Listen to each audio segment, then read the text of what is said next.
இது தேவன் எப்படிப்பட்ட அதிசயங்களை நம் வாழ்விலே செய்கிறார் என்பதற்கு அருமையான குடும்பத்தார் சாட்சி.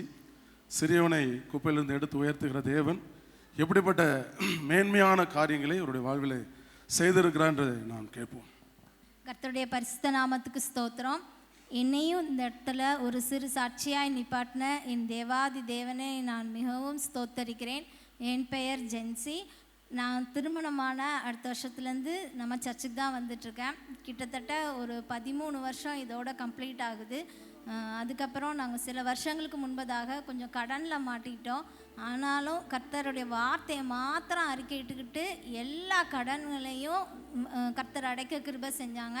அதுக்கப்புறம் நாங்கள் ஒரு வீடு பார்க்கலாம், ஒரு வீடு வாங்கலாம் அப்படிங்கிற திட்டத்தோடு நாங்கள் அதன் முயற்சிகளை ஈடுபட்டோம்.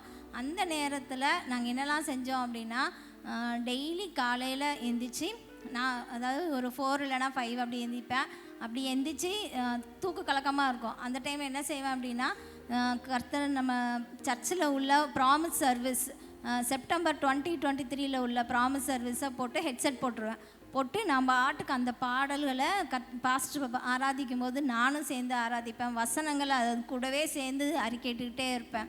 அது மாத்திரம் இல்லை, 2 பிள்ளைங்களையும் ஒரு சார்ட் வாங்க சொல்லி ஆளுக்கு ஒரு சார்ட்டு, அதில் நம்ம 2025 உள்ள ஆளுகை குறித்ததான வசனங்களை அதை பையனை எழுத சொன்னேன். மூத்தவனை அவன் எழுதிட்டான். அடுத்தப்பில் 2வது பையனையும் சின்ன சின்ன வசனங்களை கொடுத்து அவனையும் எழுத சொன்னான். இந்த 2 வசனத்தையும் பெட்ரூமில் ஒட்டி இதை நீங்கள் கண்டிப்பாக அறிக்கையிட்டு தான் ஸ்கூலுக்கு போகணும் அப்படின்னு சொன்னோம். ஸோ பிள்ளைங்களும் அதன்படியாக செஞ்சாங்க.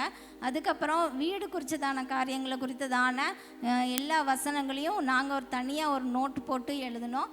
அதை அவங்க வேலைக்கு கிளம்புறதுக்கு முன்னாடி அதை கணவன் மனைவியாக நாங்கள் 2 பேரும் சேர்ந்து அறிக்கை இட்டதுக்கப்புறம் தான், எவ்வளோ லேட்டானாலும் பரவாயில்லன்னு அவங்க இருந்து அறிக்கை இட்டதுக்கப்புறம் தான் அவங்க ஆஃபீஸ்க்கே கிளம்பி போவாங்க. இப்படி சில காலங்கள் செஞ்சிட்டு இருந்தோம். அதுக்கப்புறமா அவங்க எல்லாரும் பிள்ளைங்க ஸ்கூலுக்கு ஆஃபீஸ் போனதுக்கப்புறம் நான் வீட்டில் உட்காந்து ஒன்று நம்மளுடைய சர்ச்சில் உள்ள சண்டே சர்வீஸ் இல்லை அப்படின்னு சொன்னால் ப்ராமிஸ் சர்வீஸ், இல்லைன்னா ஃப்ரைடே ஃபாஸ்டிங் ப்ரேயர், ஏதாவது ஒரு சர்வீஸ் எடுத்து பாஸ்டர் ஆராதிக்கும் போது அது கூடயே அவங்க கூடயே ஆராதிப்பேன். வசனங்களை அவங்க கூடயே அறிக்கையிடுவேன். கேட்ட செய்தியாக இருந்தாலும் மறுபடியும் திரும்பவும் கேட்டுக்கொண்டே இருப்பேன். இப்படி நாங்கள் செஞ்சு கொண்டே இருக்கும்போது சில நாட்களுக்குள்ளதாகவே நாங்கள் எதிர்பார்க்காத ஒரு விசாலமான ஒரு பெரிய ஒரு வீட்டை, சொந்த வீட்டுக்குள்ளே கர்த்தர் பிரவேசிக்க கிருபை செஞ்சாங்க. கர்த்தருடைய பரிசுத்த நாமத்துக்கே ஸ்தோத்திரம். என் இயலாமையில் நீர் செயல்படுவீர், உம் கரம் என்னை விலகா